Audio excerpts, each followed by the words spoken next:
Anyone telling you the best way to learn is by failing is an absolute fool. Do not listen to that. That's not even biblical wisdom. The best way to learn is not by making mistakes, because mistakes always cost you. You don't have to lose your finger to learn to not touch a stove. You can simply say, "Hey Siri, what happens if you touch a stove?" No, not you, Siri. You can say, "What happens if you..." It's 4 p.m. You can say, "What happens if you touch a stove while it's hot?" And she'll tell you you'll burn your finger, and then you don't do it.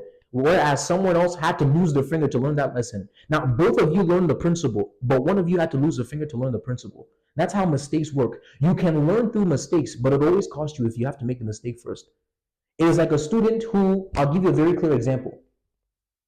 There are students who attained high levels of academic excellence. I'm sure there are students in Harvard who have never failed a test in their life, ever. They don't know what it even tastes like to even fail a test. They never got less than an A- in school ever in their life. That's why they have a 5.0 weighted GPA. Absolute academic perfection and excellence.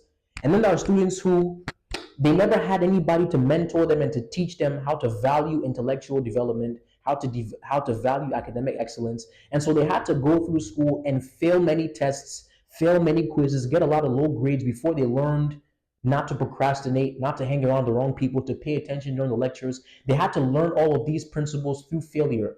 Now, ultimately, both of them learned the principles. This student who's going to Harvard never had to fail any tests, never had to, fail any quizzes. They already learned how to succeed academically without having to fail anything. Now, when they both make the application for Harvard, this one has a 3.4 GPA because in their entire academic career, all the failures are recorded. The blemishes are on the record, even though in the end, they finally learned to study well, to prepare well for tests. But at the time in which they had learned it, they had already made mistakes that they can't wipe away. So their GPA will be permanently affected. They can't get a 4.0 GPA. They've already made so many mistakes. So they have a 3.4. This one never failed a test. They didn't have to learn through mistakes. They had parents to drill these principles in them.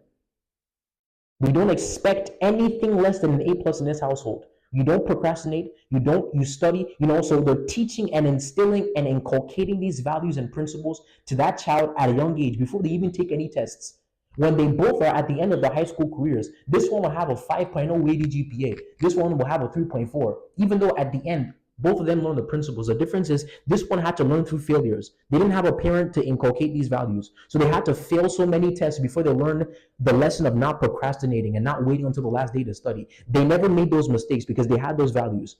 When they both stand before Harvard, who makes it in? This student does. Even though at the end they both got the lessons, but this one had to learn through mistakes. It always cost this person. And this person won't be able to rise the way this person rises.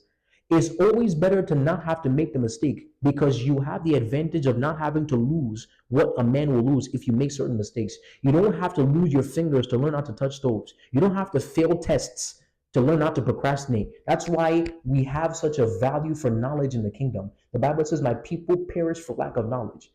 Knowledge and building knowledge is a kingdom value. It is something that's integral to kingdom living. Being doggedly committed to your pursuit of knowledge. It is knowledge of what to do that produces success. I completely disregard that principle of the best way to learn is through your failures. It's absolute nonsense. You wouldn't go to a student and say, "Fail tests so you can learn not to procrastinate." No teacher says that. It's nonsense. You don't go to a classroom and say, "Yeah, you guys have to fail so many tests before you..." No, there are students that never failed any tests. They didn't have to. They already know not to procrastinate. They already know not to joke around when you're listening to your teacher teach. You pay attention, you take your notes, so forth and so on. They already have the principles.